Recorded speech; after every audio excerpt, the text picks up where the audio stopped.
Yo, what's up everybody? In today's video, we're going to be bringing you 5 tips to bring you from new to bowling to a 150 to 170 average in no time. All right everybody, for tip number 1, you want to make sure you have a ball. You need a ball, you need a chamois, and you need shoes. You have to have all 3 if you really want to be consistent. If you don't have your own equipment, you're never going to see the consistent high scores. You're never going to see anything above 150, 170 more than a couple times. The best balls to go for, I would say, like the entry-level balls, like the Hammer Arctic Vibe is a really good one. The Brunswick Rhino is a good one. Just some really, they're the cheap ones. They're entry-level balls. They're not meant to hook off the planet. They're just meant to get you started. Those are good ones. Chamois. You find an infinite number of chamois on Bowlers Mart. They got tons of them, like 20 bucks. Invest in good bowling shoes. You don't want to be uncomfortable when you're bowling. And they save you money when you go bowl. Invest in good bowling shoes. That is by far and away my little piece of advice. Yo, what's up everybody? I'd like to take a quick break and shout out X Factor Mobile Pro Shop. These guys do all my equipment. I buy all my stuff from them. And if you're located in Southeast Texas or Southwest Louisiana, go check these guys out. They really do a great job of taking care of you. They have good prices, great people, and they come straight to you. So I want to have a special thanks to X Factor Mobile Pro Shop. Okay, my first tip for a beginner bowler or someone who wants to get into bowling, I guess, these are kind of going to be very beginner tips. Mainly two-handed. Because I'm two-handed, I can teach that better. The first tip is to be up the back of the ball. What does that mean? All the pros say it. Everyone who's decent says up the back of the ball. It's a term meaning instead of whenever you release and your hand is coming around the side of it, you're never going to get good motion like that. You always want to have your hand go up the back of the ball, like almost straight up and down as opposed to side to side. The best way that I teach people this is to envision letting your fingers do the work. So instead of letting my whole elbow come around the side of it and never having a consistent release, you keep your elbow up the back and put your hand up the back and let your fingers create the rotation. So I'll show you one with around the side of it.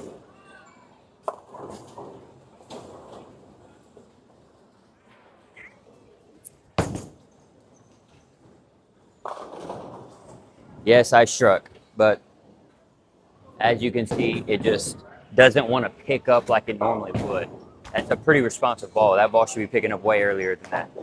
And you're never going to be able to throw a consistent line of target with your hand coming around the side of the ball. And also, it hinders your speed and your power and your rev rate and everything because your elbow is not really meant to do that when you bowl. So here's going to be up the back of the ball.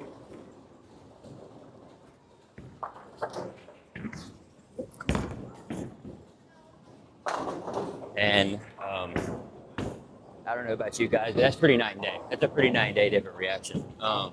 You're always going to be able to control your rotation and hit your target whenever you're working up the back of the ball. Now, the best drill for working up the back of the ball. I never have told anybody to do this drill really. I'm a more envisioning type of person. I got to see it in my head first, but a good drill is to go up the line, up to the foul line, and basically just over-exaggerate your hand going straight. You don't care about the pinfall. You don't care about how many pins you get. You go up to the line and you over-exaggerate being so straight with it, like it almost shouldn't even hook. The only thing that should be hooking is the core of the ball. I'll show you guys what I mean.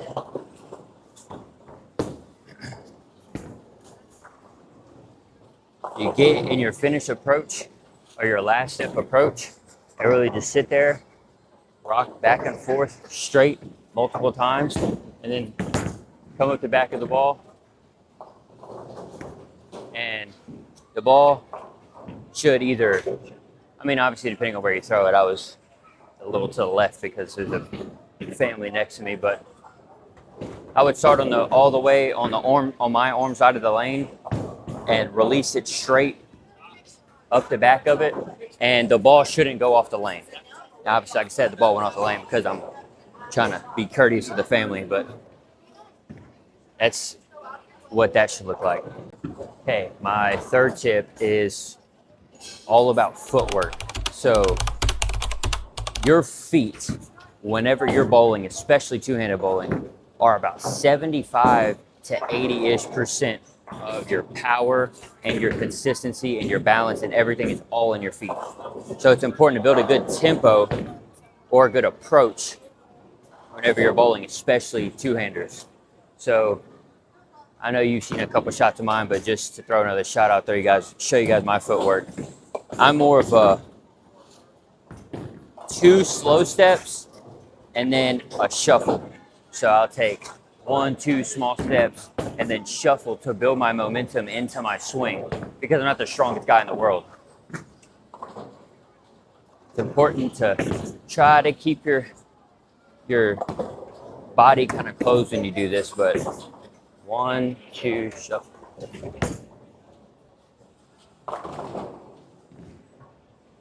And that's what works for me. It's not what works for everybody. Guys like Kyle Troup. Like Kyle Troup's a good example, I guess, of a guy who doesn't shuffle, but he still has a 5-step approach. But a lot of guys, most of the two-handers on the tour, on PBA Tour and all over the world, have a power step or a little step to get them going. And the most important part about your footwork is really your rhythm. Because if your feet are moving ahead of your swing or your feet are behind your swing, then your rhythm's going to be thrown off and you won't be able to stay consistent like that. So my little piece of advice is to, when you're in your approach, is to drop the ball right before you take that power step or that little shuffle. So I'll shoot that here.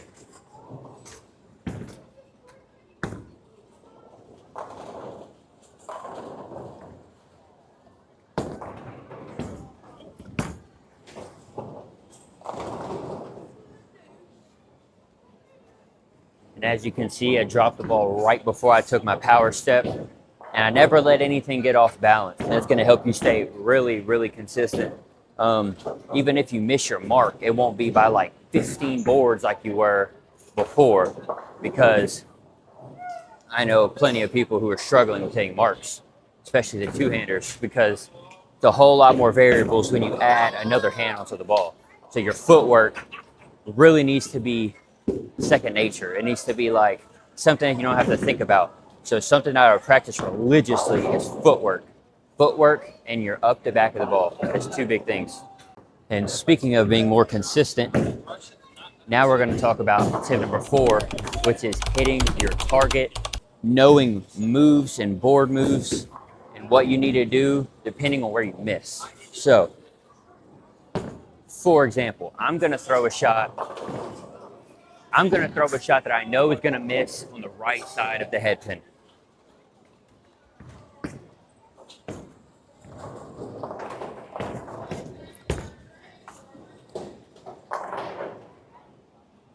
As you can see, I missed by a lot on the right side of the head pin.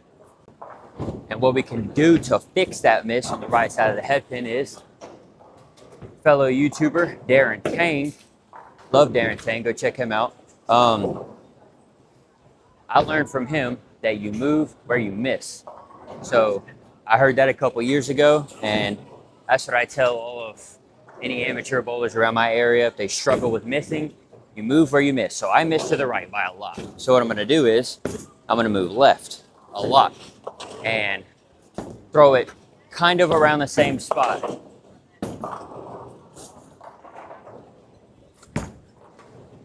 Same spot. I got too much up the back of it, so I didn't really want to rotate all the way. But as you can see, I did still kind of hit the pocket. That's the kind of moves that you need to be making whenever you're missing. And as an extension to moving where you missed and knowing what moves to make, you have to dial in a spot. On a house shot, which is probably what most of you guys would be bowling on since you're beginners, the house shot is made for you to miss, to be able to miss and still strike. So the oil in the lane is there so that you can miss a little bit and still strike. So knowing a target and knowing what boards to throw at are key to shooting high scores. So for example, right now, I'm standing on what many of you may think is the 6th dot. But to me, I count the little individual boards in between each dot. So I'm on the 30th board of the lane, or the 6th dot, and my target that I know is pretty good for this ball is to shoot through the middle arrow, which is 20, and kind of have it break around the 7th or 8th board. So I'm starting with my feet on 30, shooting through the middle arrow or 20, and having it break around 7 or 8.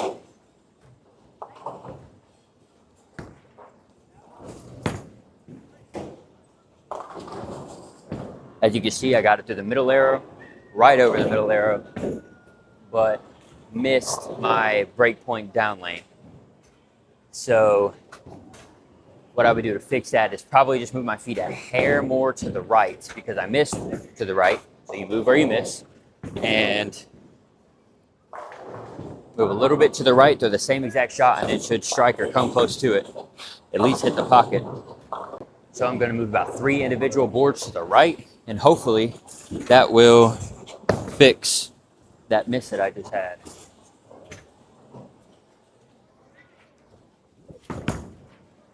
It's the middle arrow, but I found a spot. That was a super flush strike. So what I see from that is it's a good spot to stand, but over the middle arrow isn't where I need to be throwing. I need to be throwing in between the 3rd and 4th arrow, out to the 5 board or the 1st dot. So it's all about picking multiple spots for your ball to throw. And if all that's too confusing, at least just remember a roundabout spot.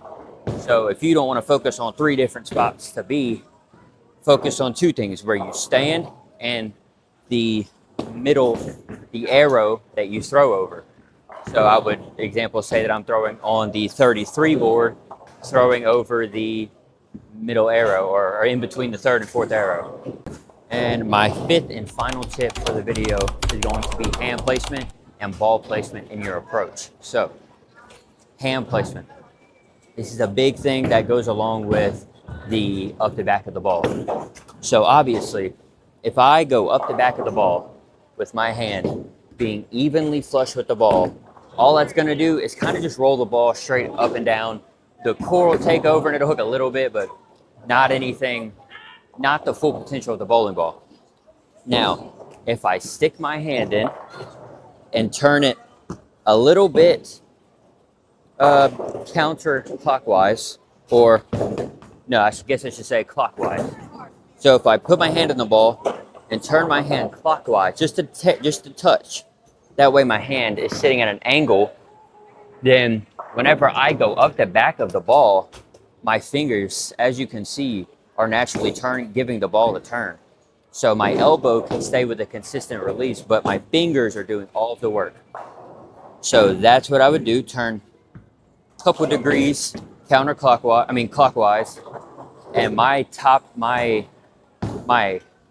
guard hand for you basketball players, or my top hand, is going to be resting right up on the front of the ball to give the weight out of my release hand. That way my release hand isn't just dead, and that way I have more control over the swing of the ball. It works kind of like a cradle with the top hand and the release hand. They work as a cradle with the ball. So I'll kind of over exaggerate the cradle movement in this shot just to show you guys what I'm talking about. So I'm gonna twist hand in the ball a little bit, guard hand on top. And then this is not going to strike, over exaggerate the cradle. And as you can see, my swing isn't moving all around side to side. It's only that back and forth motion, trying to basically replicate a one-handed motion, just replacing the thumb with another hand. My honorable mention tip of the video is going to be practice. Practice, practice, practice. You can never practice too much. The pro guys, the reason why they're pro and on tour is because they practice religiously. They practice because it's their job. So, and that doesn't have to be your job, but if you bowling once a week for your league, it's practice to you. You're never going to get better, ever. You have to be in the bowling alley. If you want to improve your scores, just like anything else in the world, just like any other hobby, any other sport, you have to practice. Just come one other day a week. Come on the weekend once. Come 2 days a week. Come 3 days a week. I come about 3, 4, 5 days a week sometimes. Like I'm in here all the time practicing, and I've carried over a 200 average for a couple of years now. And it's easy. It's easy for a house shot, I should say. It comes natural once you practice so much. All this stuff that I've gone over in the video is just secondhand nature to me because I practiced it so much that I could do it in my sleep, so that is going to be my 5 tips for you guys, for you beginner bowlers. Hopefully you guys can go from brand new or 150 average. Maybe you could take it to 170. If you're brand new, maybe you could shoot your first 150, 160. That's all I got for you guys today, and see you guys in the next one.